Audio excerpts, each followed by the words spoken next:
Welcome to EconTalk, part of the Library of Economics and Liberty. I'm your host, Russ Roberts of Stanford University's Hoover Institution.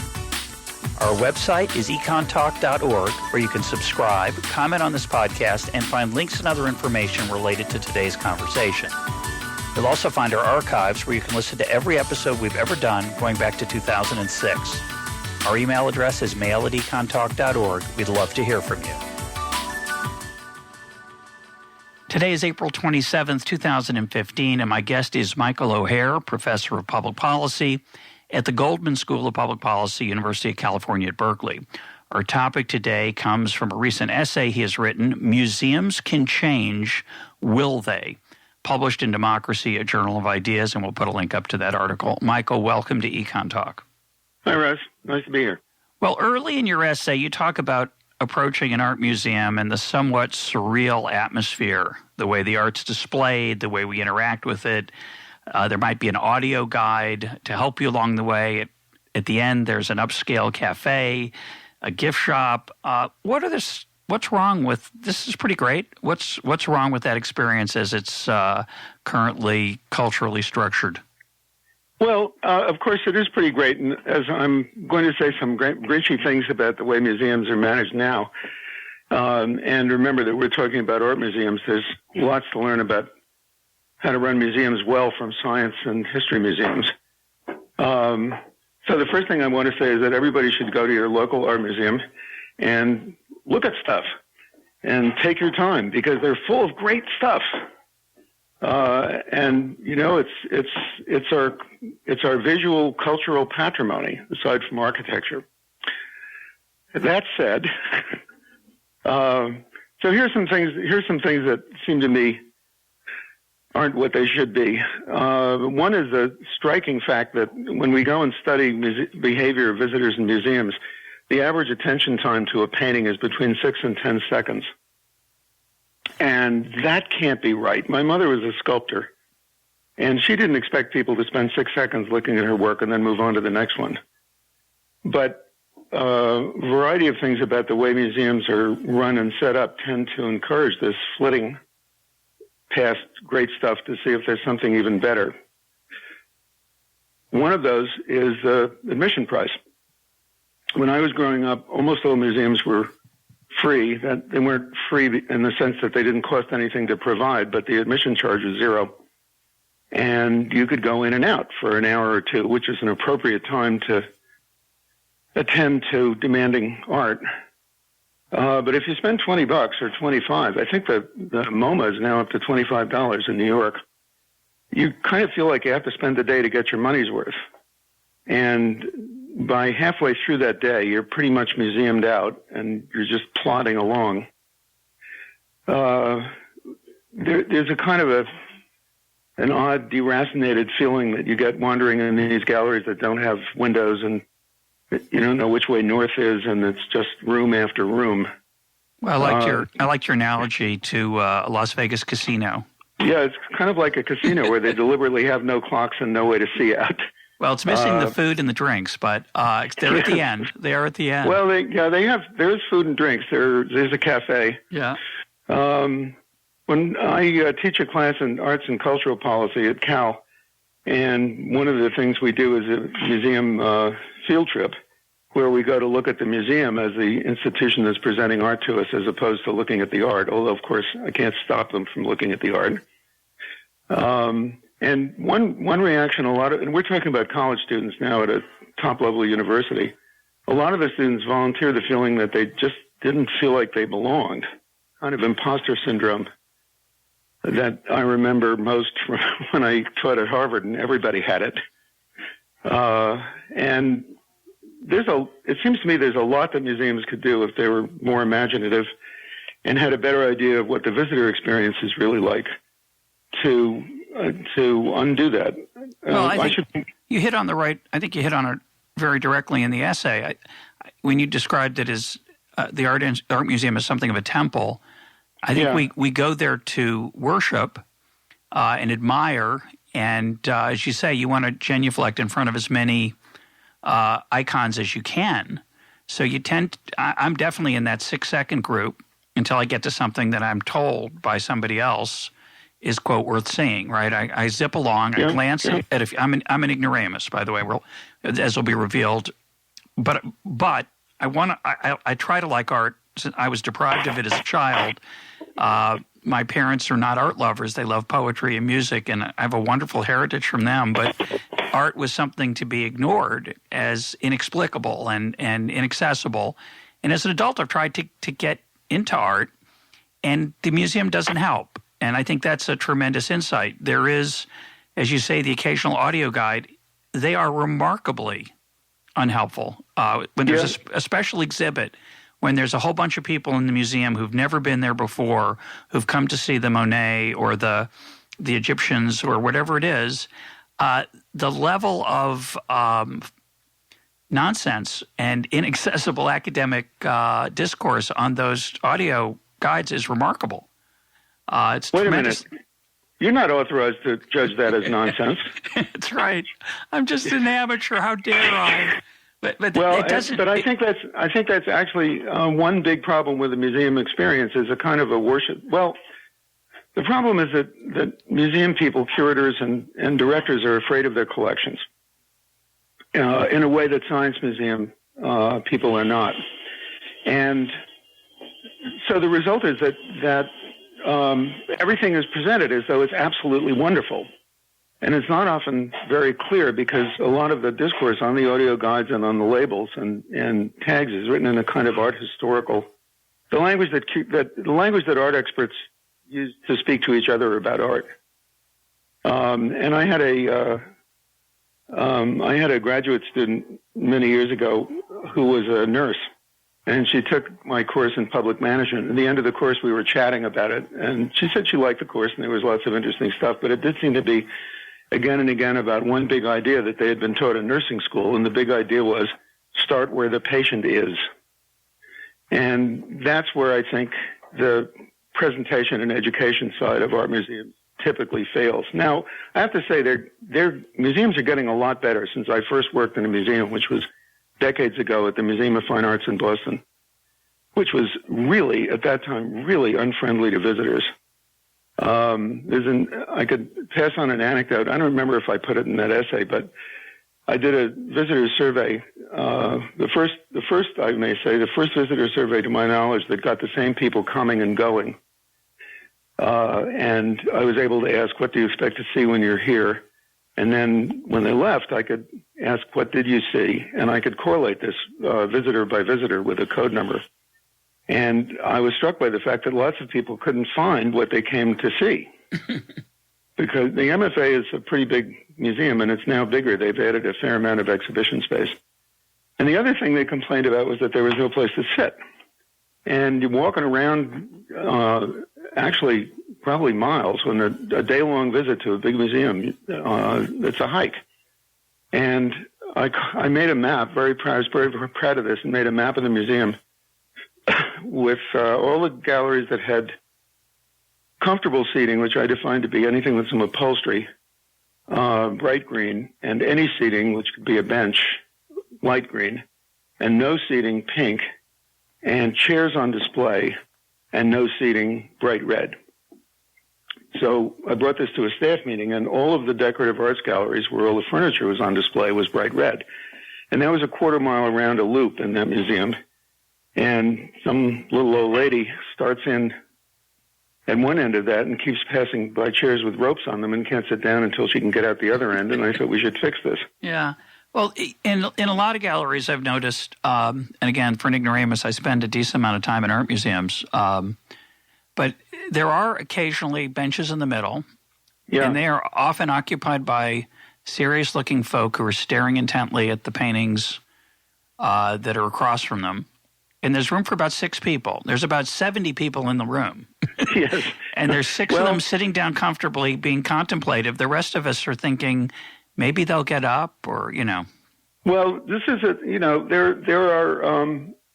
there are trade-offs, and you don't want to turn I don't think you want to turn an art gallery into an auditorium with, comfortable seating. And you could sit down and then have the paintings march by or be projected on the wall for you. So this has to be managed. But the curator of those decorative arts galleries, 10 minutes into this meeting, said, Mike, I don't understand why we're spending time on this. If I want to sit down, I can go to my office. I don't need chairs in the galleries. And as I rarely am, I was kind of speechless. Whom are you running this institution for? At that time, they were not very conscious of the fact that a large part of their funding was charitable contributions, which are tax deductible and therefore contained a lot of public money. But as I said, museums have changed and gotten more audience friendly in many ways. But they could do much better. One thing, I don't know. Should we talk about why my hair is a little on fire about this, given the resources they have? I want to read a quote actually that I think will kick us off. Sure. I want to introduce the quote by saying that I once heard from Richard Mahoney, the former CEO of Monsanto, that if you want to know what a institution's mission is, you look at what they do, not what they say their mission is. Yeah. So what most art museums do is they put art on the wall. That's sort of their mission, I would say, is to display the art. You point out, and here's the quote coming, you point out that their actual mission is unclear. You write the following: the purpose of an art museum is more, better engagement with art.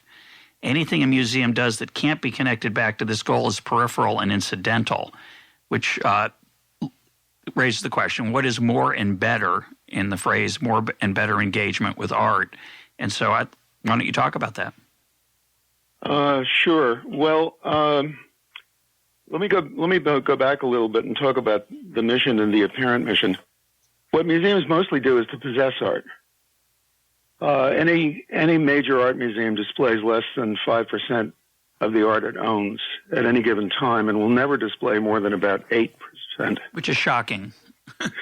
The rest of the collection is in storage. Well, museum people will say, look, our job is to preserve this stuff and to display it, and, given our resources, we do the best we can. But that's what's actually happening. So if you walk around the museum, you can't see what they mainly do with the art they have because it's not on the wall. And it's worth noting, there's some kinds of art that can't be displayed all the time, like works on paper have a finite lifetime, and every minute they're on display is a minute off that lifetime, so you have to sort of parse it out over time. But more better engagement with art is intentionally a complicated formula. It's what my students come up with after we talk about, well, what are the goals of arts policy? What should we hold the government accountable for as it affects the fine arts? And it can mean many different things. It's not a precise optimization formula. Better engagement has to do with the kind of education and introductions that we were talking about that often isn't there. And more, at the least, would have to do with showing more and having the art in places where people would actually see it. So, we've now got a list of things museums could do to be more better. They could hire more educators. They could do actual research on audience behavior and experience. They could build more gallery space and show more of what they have. Not necessarily all in the same building, which you now can't see on one visit anyway. It could be spread out. But as you point out, if you confront a museum director with that encouragement, they'll say, well, we're already spending, we're at the limit, we're broke. We're right. Exactly. So they're resource constrained, and people do give them money occasionally, and they have an endowment, and they take the income from the endowment. So let's look at the financials. What's the financial situation of the museum? And here's where you get a really striking difference between art museums in particular and other highbrow art presenting institutions. So look at the balance sheet of a museum, and there's the endowment, which is maybe, $100 million, and they get income from that every year, and that's in stocks and all accounted for properly.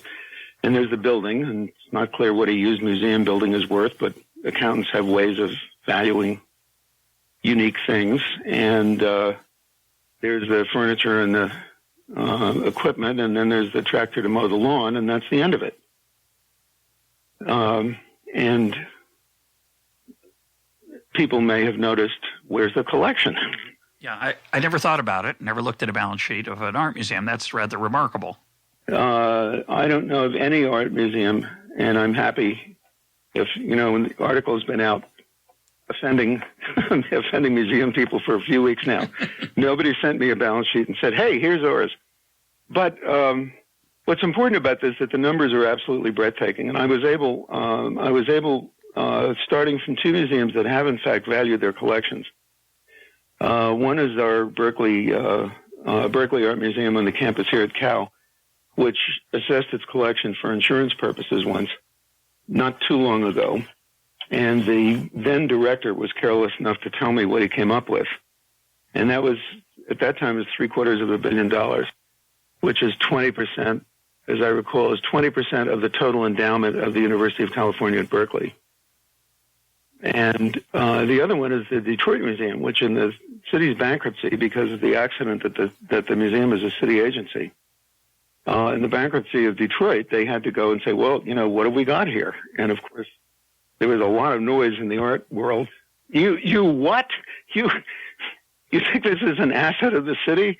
And yes, it was. And the wealthy citizens of the Detroit suburbs who'd been enjoying the museum all these years had to step up and take it over and pay the city for that. So that take what was two that? numbers. What was that number? Detroit. I think it was $8 billion, between $2 and $8 billion, depending on how you count. The important thing in this is the number of zeros, by the way. But anyway, what I was able to do was to say, well, let's take the budget of the Berkeley Museum and the budget and I used the Art Institute of Chicago and kind of beat them around the head and shoulders in this article for no fair reason, just because it's where I started, where I had their financials. But this is going to be true of any major art museum. You're going to get similar results, and even more for some. Like, the Met is even bigger and richer. So I was able to take the budgets, the operating budgets of the museum, and use that to scale the collections I had up to the AIC's budget. And then I was able to take the number of objects. That's the Art Institute. AIC is the Art Institute of Chicago. Yeah. And then I was able to use the number of objects and scale that up. And what I got was about $35 billion, plus or minus, 5 or 10. That's a nice piece of coin. And your local symphony orchestra does not have anything like that. It's unique to art museums. And again, let's remember, almost all of it is underground and will be for the foreseeable future. So what could you do with this? I guess my favorite examples are, well, we could take 1% of that. When the Art Institute expanded its building, and good for them, they can show more art. When they expanded their building a few years ago, they raised the admission price, and there was a big discussion in the press about whether this was right to do this. I think they're now up to $18 for adults. And if you took 1% of that collection, and let's remember what we're doing, we're selling off the bottom, the least valuable, least distinguished works, and it would be way more than 1% of the number of objects. But if you sold 1%, you could endow free admission forever. And that strikes me as being a significant operating decision. Now we're looking at a museum that has 99% of what it has now in value terms, and it's free all the time. Which would seem to be, as we know, when prices go down, people tend to do more of those things, and that would seem to be a good thing. Yeah, but they also do it better. Instead of being psychologically trapped in the building for a whole day because it costs so much to get in and you really want to get your money's worth, and by 4 hours you're not getting your money's worth, you're just glazed. I mean, the stuff on the walls of a big art museum is demanding and deserves attention, and nobody can do that for 6 hours. So they not only do people go more.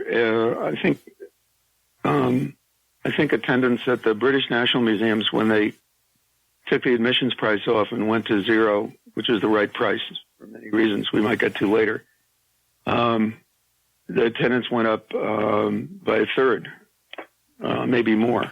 But the other important thing is that the experience of the people who attended was much better because they said, let's go see 2 hours worth of great art and not feel like we have to see the whole thing.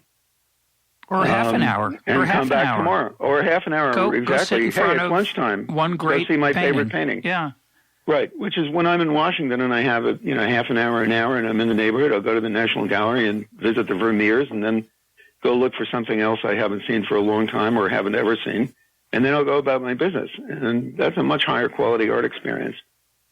So there's more better engagement right there. And so now I guess we have to talk about the D Accession Controversy, which is a controversy that has capital letters and a standard name. And the controversy is, let me see how I can capture this. When I talked about this to our local museum director here at Berkeley, I had lunch with him when I got into this research. And Larry is a nice guy and means well, but all during lunch, he sort of kept backing up from the table and giving me the fisheye. And he said, look, if I ever did that, and he meant selling art. That's the de-accession. De-accessioning is the fancy jargon. name for selling, yeah. Right? You could sell a tractor, but a painting you de-accession, exactly. If I ever did that, no one would ever lend my museum a painting for a traveling show or an exhibition, and I would never be able to lend our work to any other museum. And the reason for that is that there is an Association of Museum Directors Code of Ethics, and that's what it says. So the museum directors says don't lend somebody a painting if they're so naughty that they sell some of their other paintings.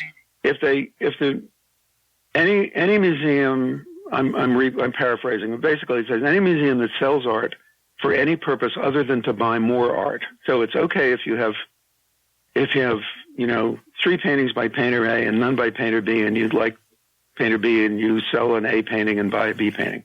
That's okay.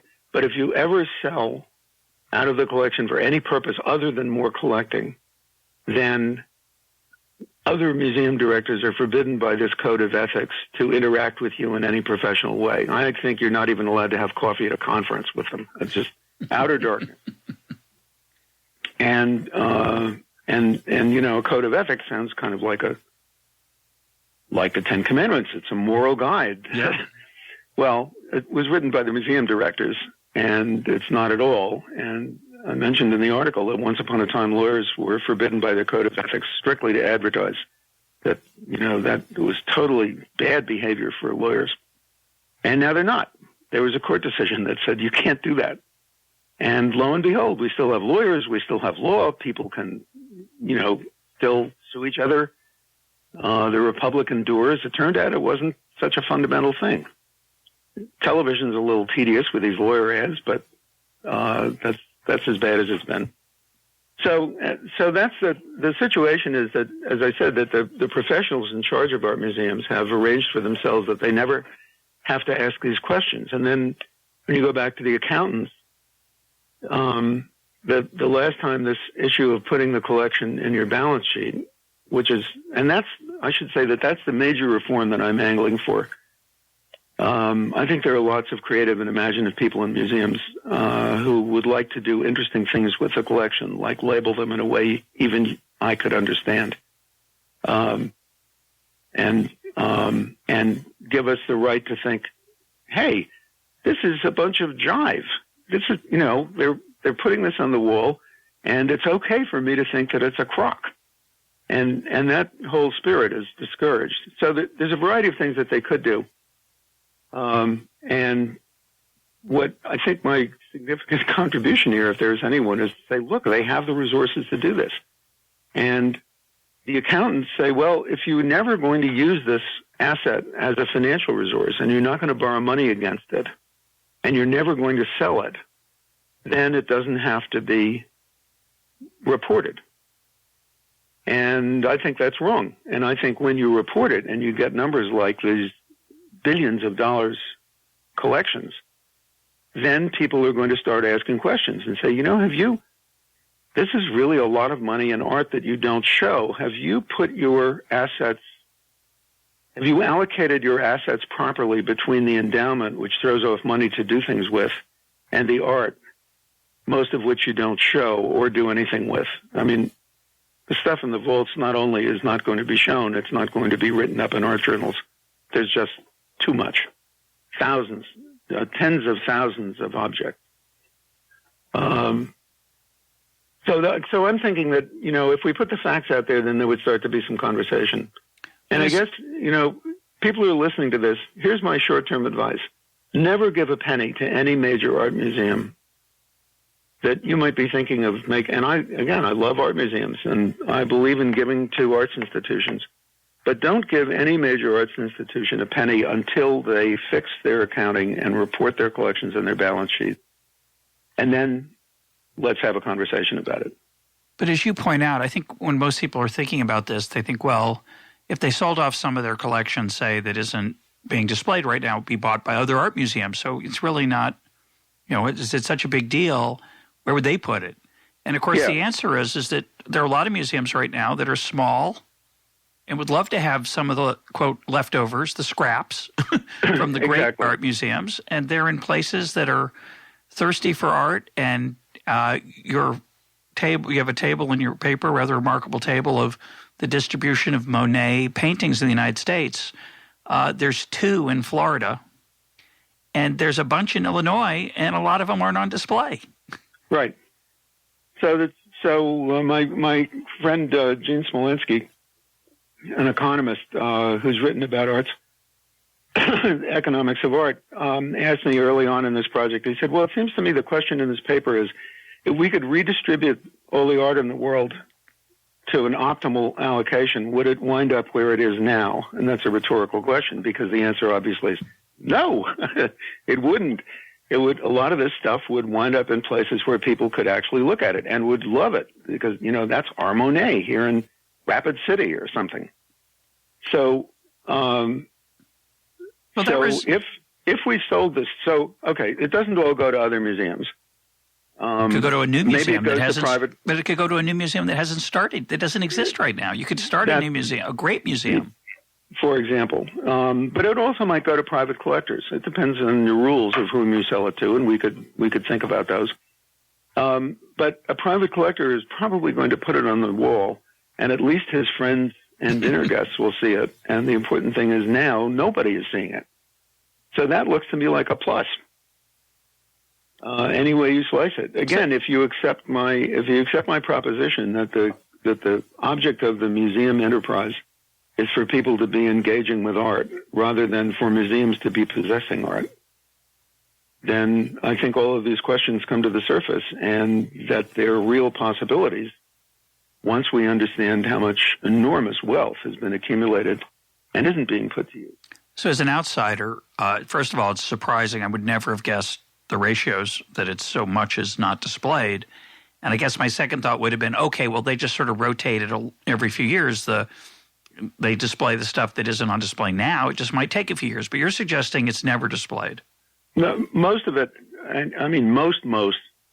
no, will never be displayed. These are secondary works, and there's only so much wall. And so maybe 5% is on display now, and another 5 might be pulled out of the vaults at some time in the future. And then, of course, we have to think, well, by that time in the future, the way you're operating now, you will have accumulated how much more art and how many more square feet of wall, because museums can't expand forever and shouldn't, physically.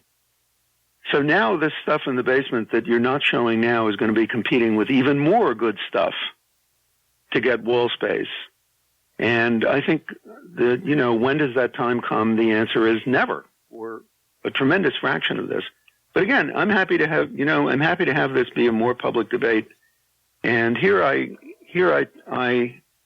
put it to trustees who tend to be wealthy business people with experience, who are tough-minded, analysts of financial reports, and state attorneys general who are in charge of the proper management of nonprofit institutions in their states. And I'd say, let's talk about it. Let's get the facts out, and let's see if we're using this incredible, precious patrimony to create the most value. And if we're not, then let's start doing it. That's my expectation. Is every time I've talked to people about this, and we get to the numbers that these collections represent, their pupils dilate and they say, "What? How much?" It's somewhat shocking. Yeah. So there's everybody in Chicago has there's 3.5 million people in the metropolitan area, and $35 billion, like $3,000 endowment sitting in the basement of this museum. Well, I think there's more than 3.5 million people in the metropolitan area, but I take the point. Yeah. Let's talk about the pricing, because I think you talked about that the price should be zero, the admission price. Yeah. And as an economist, I'm of course sympathetic to that, and some economists would say you should be wary of it. But let's. Let me review that. Yeah, go ahead. Well, so I'm not an economist. I'm an architect, and my PhD is in engineering. But I've had the very good fortune in my whole professional career to hang out with economists, and almost all of them have been happy to teach me a lot of economics. And maybe I don't get this right, but the one thing it seems to me that economists wake up, if you wake them up in the middle of the night and say, "Hey, what's the most important thing?" They will say marginal cost pricing. That the way to make a market work properly is that everything should be offered for sale at its marginal cost, which is the cost of someone using it. And that's why you can walk on the sidewalk and not pay, and not have to buy a ticket. Because when you walk on the sidewalk, there's no less sidewalk for anyone else. And that's why the fare on most transit systems is much too high, because when you ride it and it's not rush hour and there are empty seats, you're not really consuming anything by sitting in the seat, and so you ought to get the right price signal. Well, except for a few museums in the world, I'm thinking of the Uffizi, MoMA in New York, the Louvre lately apparently is getting overcrowded, but except for a very few museums, if you go, there's a little extra wear and tear on the floors, and there's some labor. It's hard to imagine what else is required. You might cause some damage to something, but basically, you're not taking anything away from anyone else.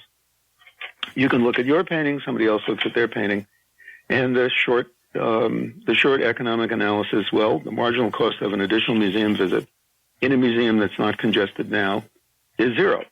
And it's really important that people get the right price signals about what they do, so they do the right amount of it. Yeah, I agree with most of that. The only issue with the terms of the transit is that the question is, should the user bear some of the cost of the capital costs, right? And that would be the same issue with, say, software and many, many things that have high upfront costs and very small costs per user after the fact. And in this case, but in this case, I want so badly to draw a picture right now, but that's okay. Resist it. But in this case, the issue, presumably, most of the people, maybe all of the people who donated the paintings and who paid for the building often, did so not with the goal of making money. They did so with the goal of having art be available to the public. Right. So in the absence of, say, a high-traffic special exhibit, you'd think that the argument should be pretty close to zero. Would be a good idea in the interest of the people who funded the enterprise, which raises the question, the current policies that are not that way would presumably be justified along the lines of what I just said. If you were to confront the director of the Art Institute of Chicago, I assume the director would say, well, it's true, it's better to have zero because when it's not crowded, and we do, on Tuesday nights it's free or whatever. I'm sure they have a free afternoon or day, which they do in many museums. But if you say, well, the rest of the time we need that to pay for our activities. We need to pay our salaries. We need to pay my salary. But they don't. But they don't, because they've got this tremendous asset they have locked up that should be redeployed to create more value. So I agree with you. Now, the question then is, since I think that seems logical, what stops the director of the museum from who else besides you, public academic, public intellectual, or me, host of EconTalk, we're holding their feet to the fire, but we're not very close to the fire. So the trustees and others, who does the director report to? Who is the director responsible to that might speak this language? Well, legally the trustees, and above that, again, the state attorney general, because this is a nonprofit institution, and that's who's in charge of making sure that nonprofits do what they're supposed to do. These are educational nonprofits. There's a bunch of categories under which you can get the tax exemption that allows donors to give you to deduct the gift from their income, which immediately attaches a public subsidy because someone else pays the taxes that you don't pay. Yep. But I think it's also, kind of PR. I put that article out there to get people talking over dinners and nice places about whether they were really doing their job. And one thing that struck me when I worked at a museum, I was really struck by the willingness of these mostly, tough-minded business people who get on museum boards to just their brains and their critical faculties kind of turn to mush in the presence of art. If they're it's intimidation, yeah. Even if the director doesn't say so, she implies, you don't know what you're talking about. This is my area, not yours. Yeah, and remember what the director has a fair amount of influence on who the trustees are. The boards tend to be self-replicating, but the director is there every day and chatting with people.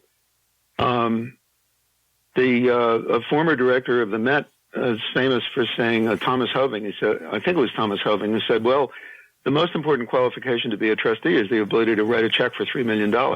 Absolutely.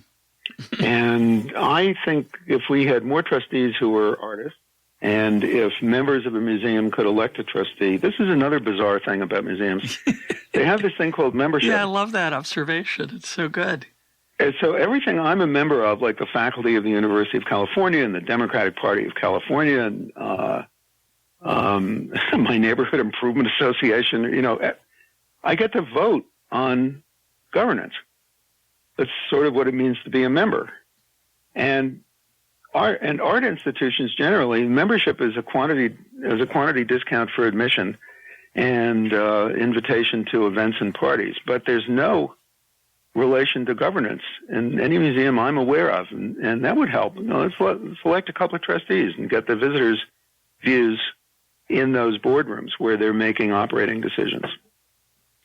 So one of the issues here, of course, hovering in the background is what we might call groupthink. Most of the directors come from a certain experience, career experience, certain educational experience, and what you're saying is weird to them. It's threatening, but it's also just weird. It's dismissible because it's so outside the box. It raises the question of whether you, Michael O'Hare, would be a good candidate, you, literally you, or someone else, could start a new museum with a different philosophy from scratch, a different philosophy of interaction, a different philosophy of collecting, a different philosophy of displaying. What's stopping that? That could happen. Maybe it will happen, but what's stopping that, if anything? Well, okay. So you do sort of need a collection to have a museum, although I would say keep your eye on, for example, San Francisco Museum of Modern Art, which is at an interesting stage in its development. And I guess we should talk a little bit about the sociology of this business. It's going to be a little roundabout, but I will try to get back to your question. Pierre Bourdieu, the French sociologist, wrote a wonderful book called Distinction, in which he's characterized the art world as a stalemated battle for dominance between two elites. And one is the elite of money, people who are rich, and the other is the elite of education and taste. Yep. And it has been historically, although much less true now, and this is a big problem for the arts, a big looming problem, I think. But it has historically been the case that if you made a lot of money, it was made clear to you that there was kind of a richesse oblige expectation that you were going to get yourself on the museum board and write a big check, or the symphony board, and that you should present yourself as having some acquaintance with the fine arts to establish social standing. But to do that, because you don't have much time, because you're making money, that's your job, you have to go to the educational elite of art dealers, curators, museums, university professors, to find out what's good and to buy the right art and to have opinions about the new piece played at the symphony or the opera. So giving art to I'm thinking about an art collector now. So one of the things that people have done when they accumulate wealth is that often, for most sincere reasons, they fall in love with art and they start buying it. And then they find that they have more art that they can show in their house or in their summer house, and they start looking for a place to give it away, and the obvious place is a museum. And if you can arrange to give your collection to a very high-status museum like the Met or the AIC, then you get more social status. Points. Score yeah, points. Absolutely. So as I said, this is becoming less true. Larry Ellison has not endowed a museum, but he has bought an island in Hawaii to do, I'm not sure what. The new wave of rich people hasn't entirely bought into this traditional expectation. So you take your collection to museums. One of the reasons they haven't is that the best works of art have already been bought by somebody, given away to a museum, so they need a new way to. Well, certainly the best old art. Yeah, painters are still painting. Yeah, fair enough. And the talent is out there. So these are mostly collectors of modern works, and they will literally set museums against each other and say, well, if I give you my collection, will you promise to display it with my name on it? The museum director says, gee, we really don't like to make those commitments. And the donor says, well, I will go down the street. So getting back to SF MoMA, the history in California is kind of interesting because at the end of the 19th century, the elite movers and shakers in San Francisco decided that they had made for themselves a world-class cultural city. In fact, it was the equal of Paris, if you thought about it. I mean, it was really right up there. And they told each other this story and never did anything about it to speak of, and woke up after World War II. Meanwhile, in Los Angeles, a city characterized by a constant sense of cultural insecurity, yep. Rich people in Los Angeles were collecting and building museums and funding the symphony. And, there's always lots of theater in L.A. because of the movie industry. So the movers and shakers in San Francisco woke up after World War II and said, oh, my gosh, we have a third-rate opera, a second-rate symphony, a third-rate museum, and what do we do? So they fixed the top-level performing arts institutions with money and attention. And we now have a first-rate symphony, for example, and an excellent dance company.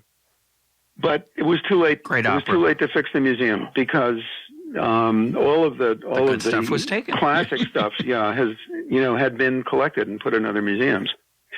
So SF MoMA is starting out with a splendid photography collection and not a world-class art collection, and they've had to take a different path.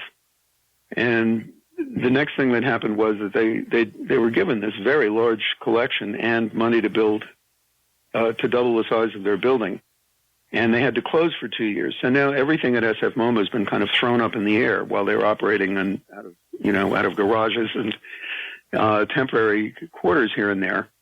And I know I don't remember her exact title, but she's sort of the outreach and education curator.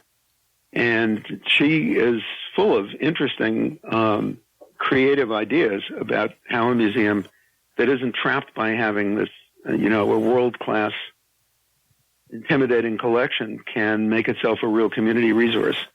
So I expect all sorts of interesting things to come out of that experiment. That's not a new museum, but it's a museum reinventing itself.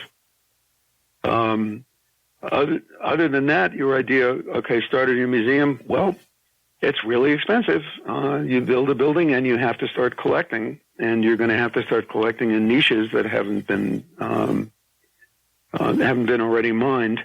But if the big museums that are keeping all this stuff away from us would put it out there, then there's prospects of actually doing that. And you're not going to have an Art Institute of Chicago class collection to start, but you could have a very good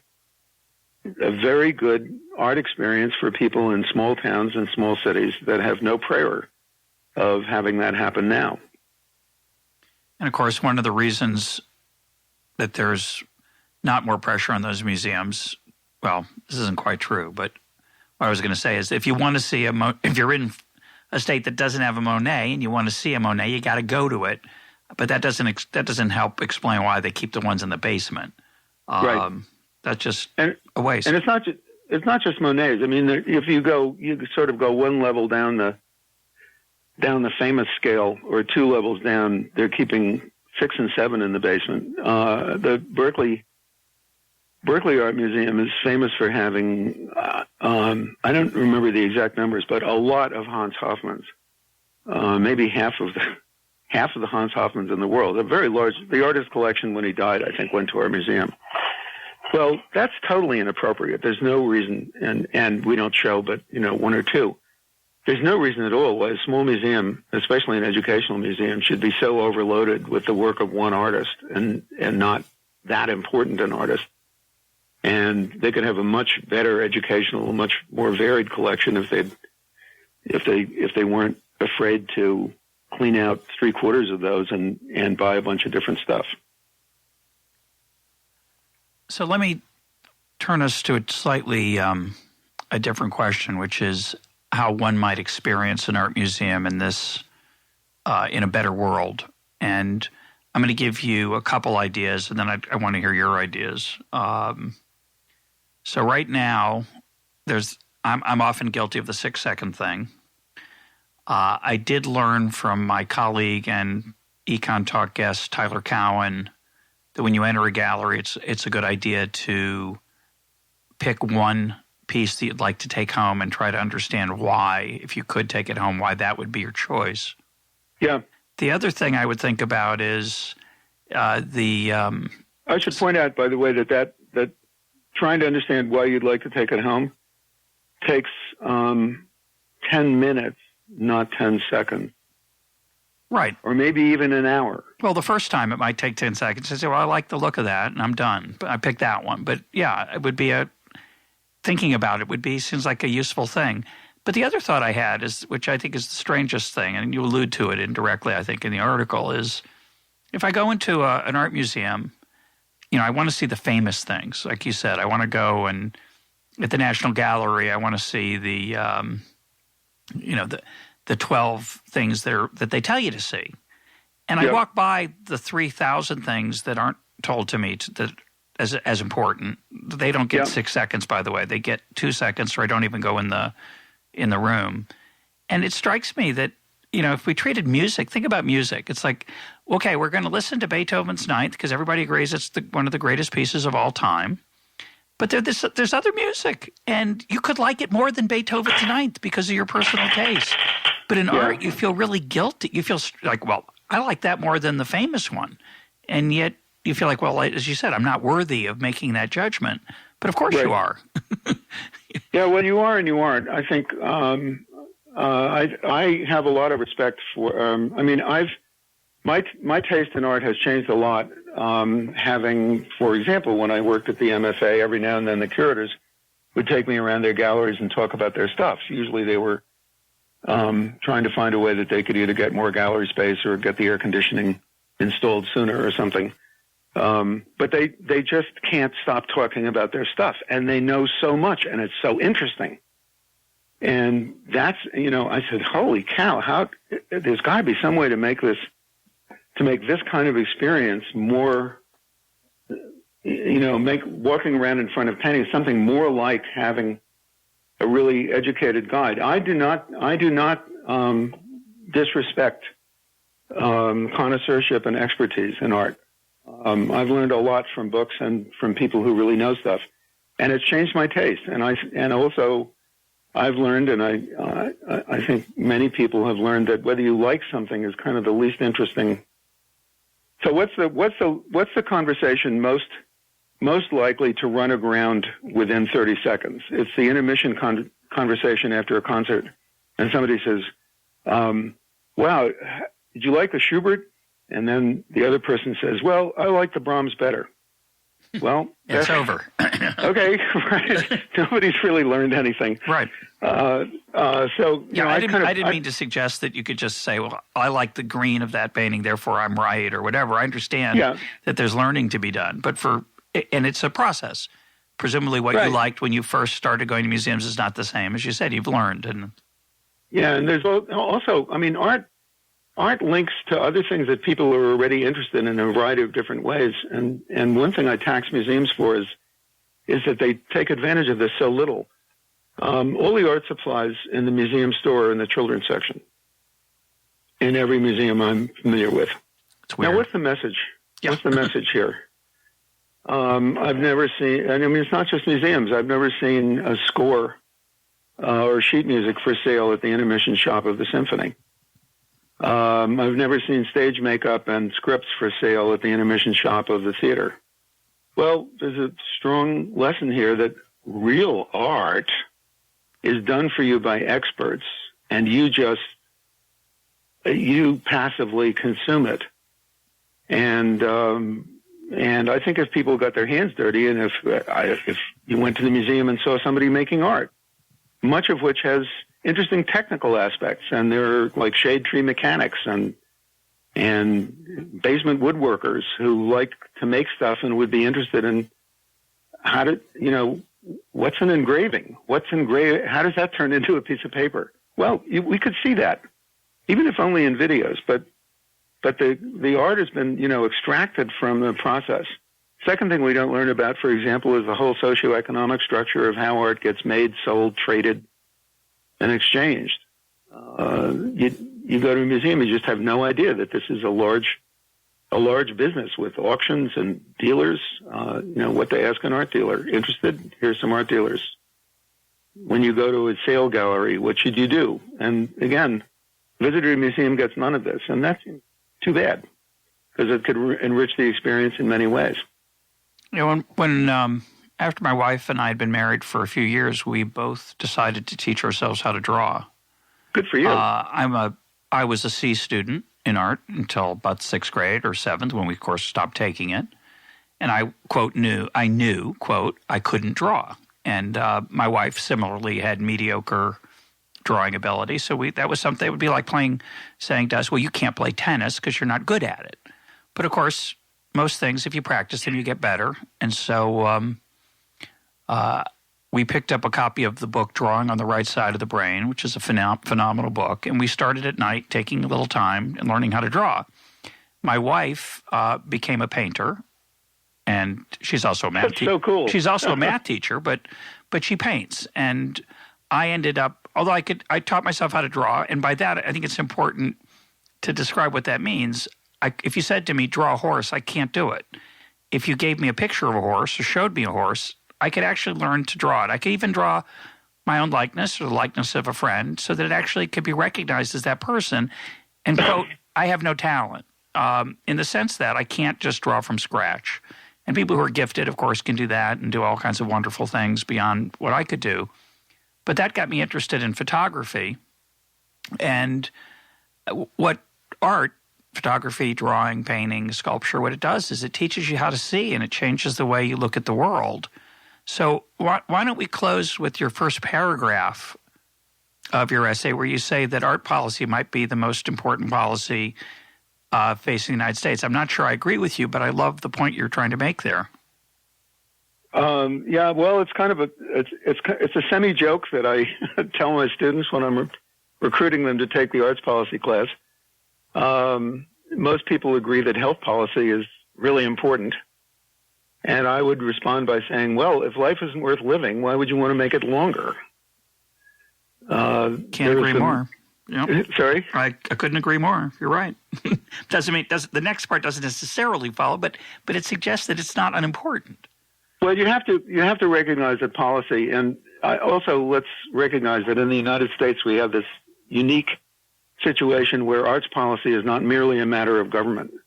Arts, because we've put our arts institutions into this distinctive American nonprofit sort of semi-governmental structure. Quasi. If you work in a museum in France, you're a civil servant and it's a government agency. If you work in a museum in the States, you work for a private organization that has special rules and tax benefits. So arts policy is made by nonprofits that aren't actually part of government, but it's still important. So it's a larger system. Yeah, I view that as a plus, but I certainly also may well be. But I also agree with you that the culture that sustains those organizations and that colors them is open for conversation, which is what we're doing now.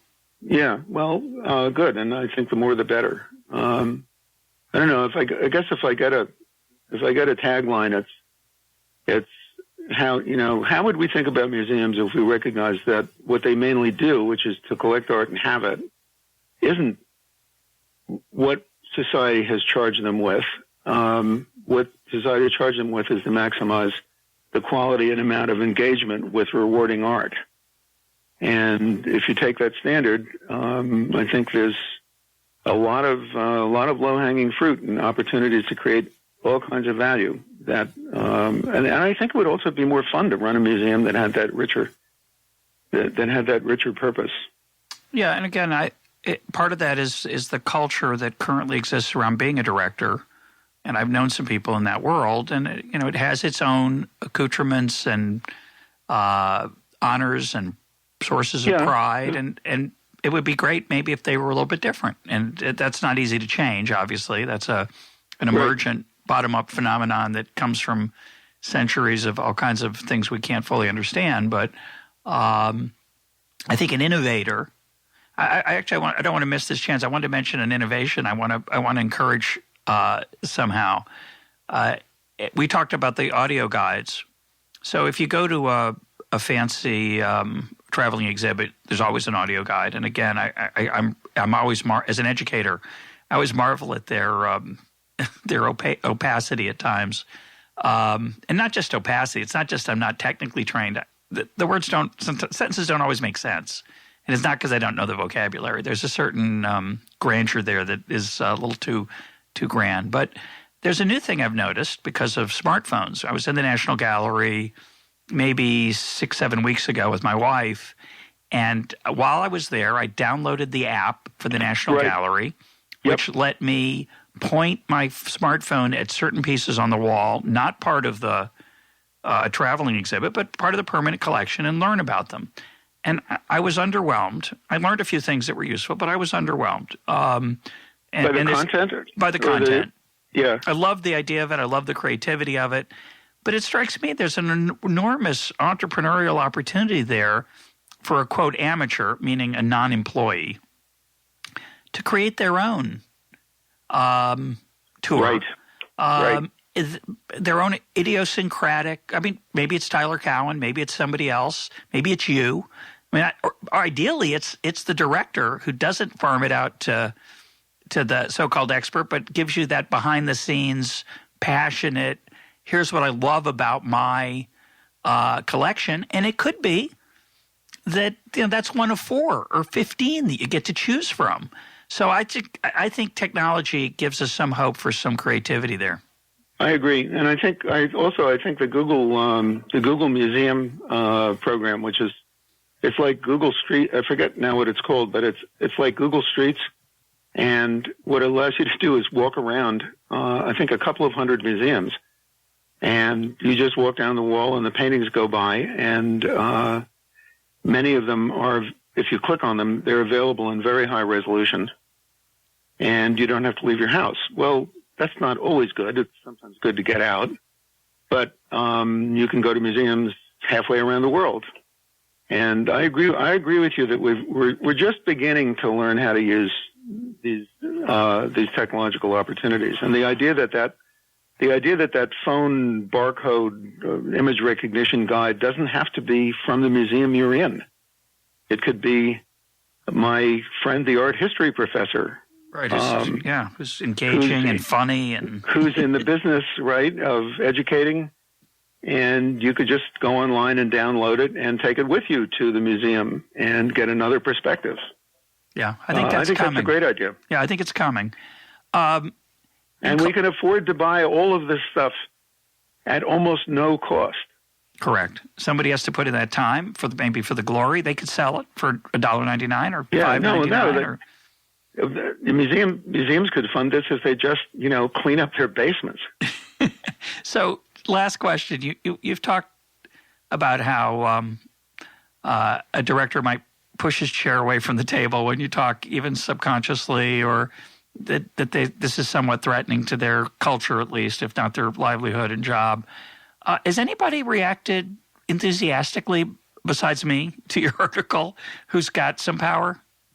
Who's got some power? Yeah, no. Who's got influence in the art world, in the museum world? I don't know. It's not to me. Whether these guys are passing it around and saying, "Oh my God, did you see this?" I don't know. And there are a couple of people who work in museums who have said, "Yeah, this is just what we need." There have been people not there. Well, so I guess it's fair to say this. One of the best books about the art world is in fact called Art Worlds, by Howard Becker, a sociologist who is also a jazz pianist and a photographer, and I mean at a professional level. And he lives in San Francisco, and I've been using his textbook in class, and I thought, gee, he might be interested in this. So I sent him a copy of the article, and he thought it was really interesting. So That's there's encouraging. a sign that if you get a little bit outside the echo chamber, and Becker is a guy whose opinion I really respect, so that made my day or my week. If you get a little bit outside the echo chamber, I think there is some real interest. But if my plea is, if anyone's listening to this who's an art museum trustee, the next time you go to a trustees meeting, act like a businessman who, act like you do at the office where you made your money, and demand value for money and ask questions about administrative decisions that haven't been exposed to the light, and see what happens. My guest today has been Michael O'Hare. Michael, thanks for being part of EconTalk. Okay, it was fun. Nice to talk to you.